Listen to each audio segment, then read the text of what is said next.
Mais c'est sûr, c'est bien autre chose que les chambres à gaz.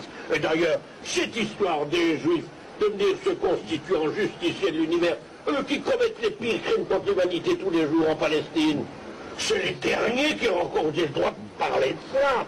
C'est presque une histoire grotesque de voir ces gens qui tuent des femmes, des gosses, des gamines, qui écrabouillent un peuple, qui se mettent absolument contre le droit des peuples de disposer d'eux-mêmes, contre toutes les bases de la démocratie.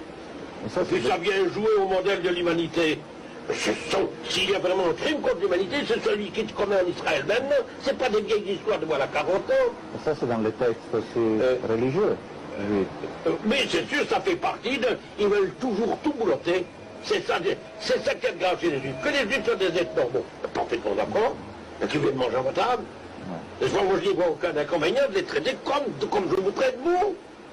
Pourquoi est-ce qu'ils doivent arriver en conquérant tout un homme qui veulent tout posséder, tout diriger? Et là-bas, tout conquérir, il est évident, ils en sont toujours à leur vieux rêve messianique, n'est-ce pas, d'Israël, depuis le Nil jusqu'à l'Euphrate. Et ça, c'est de ça.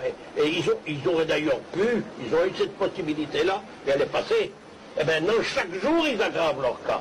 Et tout ce qu'ils risquent, c'est non seulement que se passe l'état de Palestine, mais qu'un jour on les fout dans la mer. Ils ont tellement exaspéré les peuples arabes, c'est quand même 1 milliard de musulmans sur la terre. C'est bien autre chose qu'une poignée de juifs. Eh bien, ils commettent de telles injustices, ils provoquent tellement l'humanité qu'un jour il y aura un 50 tours, comme il y en a eu à travers toute leur histoire. Voilà des milliers d'années que c'est comme ça. C'était comme ça à Alexandrie en Égypte, c'était comme ça en Grèce, c'était comme ça à Rome. N'oubliez pas que le premier camp de concentration de juifs du monde, c'est l'empereur Tibère qui l'a fait en Sardaigne, où il a déporté 3000 juifs.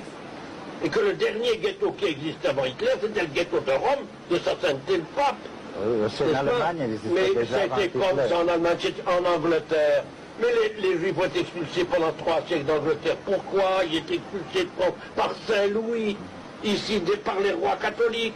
C'est parce qu'ils sont toujours rendus insupportables. Et la question qui devrait se poser, si nous sommes pour être supportés nulle part, c'est qu'il y a un motif. Quel motif?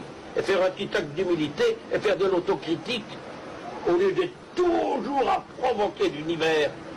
Alors maintenant, leur cas a quand même pris une mauvaise allure. Regardez aux États-Unis maintenant, plus de la moitié des Américains sont contre cette histoire de Shamir et d'Israël. C'est la première fois. Et dans tous les pays du monde, on dit, mais quand même, ça, ils vont quand même un peu fort. On a vu à la télévision comment ils cassaient à coups d'énormes cailloux les épaules de